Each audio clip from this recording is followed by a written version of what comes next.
এটা এটা খুবই একটা স্লো প্রসেস। গ্লোবালি এটা আপনি যদি দেখেন এটা খুব স্লো প্রসেস, পাচারকৃত টাকাটা ফিরিয়ে আনা। বাট এটার জন্য যত দ্রুত মুভ নেওয়া দরকার, ইন্টারিম গভর্নমেন্ট প্রত্যেকটা মুভি নিয়েছে। সেন্ট্রাল ব্যাংকের থেকে টাস্ক ফোর্স করে দেওয়া হয়েছে, আবার অ্যাসেট রিকভারি কমিটি করে দেওয়া হয়েছে, এবং এটার 11টা BFIUর 11টা টিম কাজ করছে।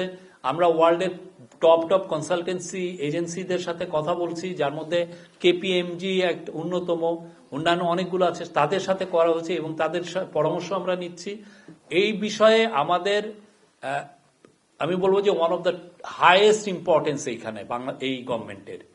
যেই টাকাটা চুরি হয়েছে এটা বাংলাদেশের খেটে খাওয়া মানুষের টাকা, তাদের টাকাটা চুরি করে নিয়ে গেছে শেখ হাসিনার চোরতন্ত্রের লোকজন। তো সেই টাকাটা আমরা যেভাবে হোক ফিরিয়ে আনবো, এবং সেই জন্য যেটা লাগে যে গ্লোবালি আমাদের একটা সমর্থনটা আমরা চাচ্ছিলাম এবং সবাই অকুণ্ঠ সমর্থন দিয়েছে।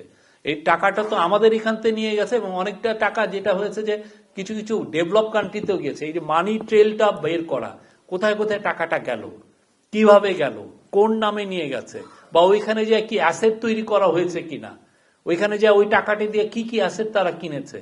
তো এই পুরো জিনিসটা জানতে হবে, পুরো ডিটারমাইন করতে হবে, ট্রেলটা দেখতে হবে, এবং এইটা নিয়ে পুরো এটা একদম খুব আমাদের একটা টপ প্রায়োরিটি। না হলে প্রফেসর ইউনূস যখনই ইন্টারন্যাশনাল টপ লিডারদের সাথে কথা বলছেন এই বিষয়টা উনি তুলছেনই। এই বিষয়টা বারবার ওনার কথা এসছে। এই টাকাটা বাংলাদেশের খেটে খাওয়া মানুষের টাকা, এই টাকাটা যেভাবেই হোক ফিরিয়ে আনতে হবে।